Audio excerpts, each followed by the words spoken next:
Bonjour, je vais vous parler d'une étude qui a été menée sur des étudiants en médecine en deuxième cycle à la faculté de Lyon-Est et qui nous a permis de montrer que la disponibilité des diapositives avant les cours est associée avec des effectifs d'étudiants présents en cours plus élevés. Pour commencer, quelques mots sur le contexte de cette étude. À la faculté de médecine Lyon-Est, comme dans beaucoup d'autres endroits sur la planète, 98% des enseignants utilisent une présentation PowerPoint pour leurs cours. Et nous avons pu estimer qu'un étudiant en médecine voit environ 10 000 diapositives par an. Ce qu'on peut se demander, c'est est-ce que c'est une bonne chose ou une mauvaise chose ? En fait, la question est plutôt est-ce que l'usage des diapositives est bénéfique pour l'apprentissage ? Et si on regarde la littérature existante sur le sujet, on se rend compte que certains auteurs ont conclu que la réponse à cette question est non, avec comme argument le fait que l'utilisation d'un PowerPoint conduit parfois à une simplification excessive, à une overdose de listes à puces, et qu'il s'agit surtout d'un outil pour le présentateur plus que pour le public.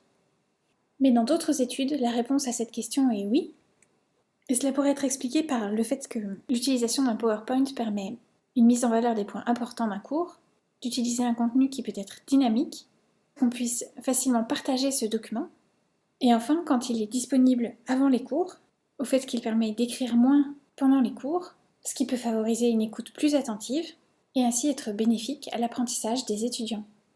Au total, quand on fait une synthèse de cette littérature, comme Levasseur en 2006, on arrive à la conclusion que les diapositives semblent favoriser l'apprentissage uniquement quand elles sont disponibles pour les étudiants avant les cours.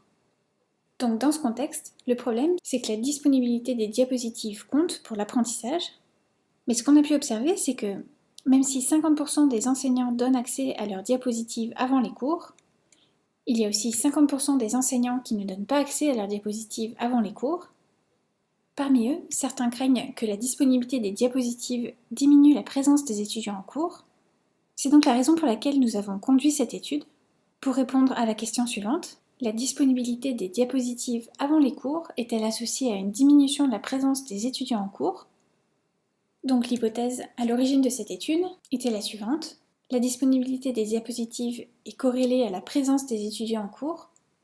Pour tester cette hypothèse, nous avons mené une étude prospective sur une cohorte d'étudiants de la faculté de médecine Lyon-Est durant 2 années universitaires consécutives, pendant lesquelles les étudiants en médecine suivis étaient en 4e année puis en 5e année de médecine, et nous avons mesuré le pourcentage de présence en cours ainsi que la disponibilité des diapositives avant les cours pour 160 des 168 sessions de cours magistraux qui ont eu lieu au cours de ces 2 années.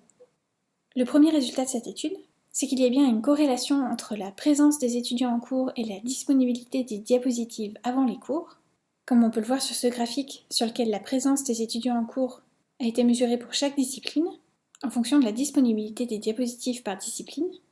Mais ce qui est assez surprenant, c'est de constater que cette corrélation est en fait positive.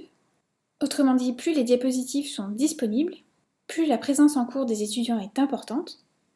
On a donc une corrélation positive entre la disponibilité des diapositives avant les cours et la présence en cours des étudiants. Le second résultat de cette étude, c'est que si on fait l'analyse des données sans tenir compte de la discipline, on se rend compte que la présence des étudiants en cours est significativement plus élevée quand plus de la moitié des diapositives sont disponibles avant ces cours. Et c'est quelque chose qu'on observe au cours de chacune des 2 années de l'étude. Mais si on regarde de plus près ces graphiques, on s'aperçoit aussi qu'au cours de la seconde année de l'étude, les valeurs moyennes de présence des étudiants en cours sont à peu près 2 fois plus faibles que les valeurs de présence en cours au cours de la première année de l'étude. Et c'est ce qui nous conduit au 3e résultat de cette étude, le fait que la présence en cours est aussi fonction du temps. Comme on peut le voir sur le graphique en haut à gauche, la présence en cours était significativement différente entre les 2 années de l'étude.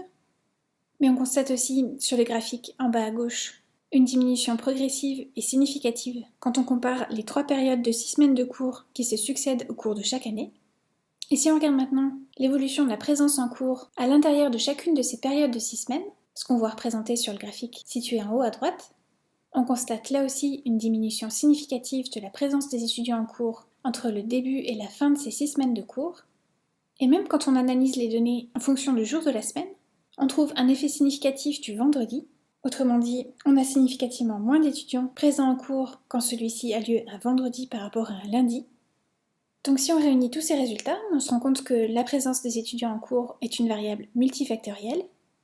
Et si on essaye de la modéliser sous la forme d'une équation qui tiendrait compte de ces différents paramètres, qui sont la date du cours, la discipline, ainsi que la disponibilité des diapositives avant les cours, eh bien, avec ce type de régression linéaire multiple, on arrive à expliquer 67% de la variabilité de la présence des étudiants en cours, ce qui laisse un tiers de la variabilité de la présence en cours non expliquée, avec un autre tiers expliqué par la date du cours, environ 20% expliqué par la discipline, et finalement environ 10% expliqué par la disponibilité des diapositives avant les cours ou pas. Donc le dernier résultat de cette étude, c'est que la disponibilité des diapositives avant les cours contribue à 10% de la variabilité totale de la présence en cours des étudiants. En conclusion, nous avons montré que la présence en cours est bien corrélée mais de façon positive avec la disponibilité des diapositives avant les cours. C'est le résultat principal de cette étude observationnelle, mais qui ne nous permet pas de prédire que la présence en cours va augmenter si un enseignant rend ses diapositives accessibles avant ses cours. Pour tester cette hypothèse, il faudrait réaliser une étude de type interventionnel, mais nous pensons que cette étude pourrait encourager les enseignants à donner accès à leurs diapositives avant les cours, étant donné que c'est à cette condition que les diapositives semblent avoir un effet bénéfique sur l'apprentissage des étudiants.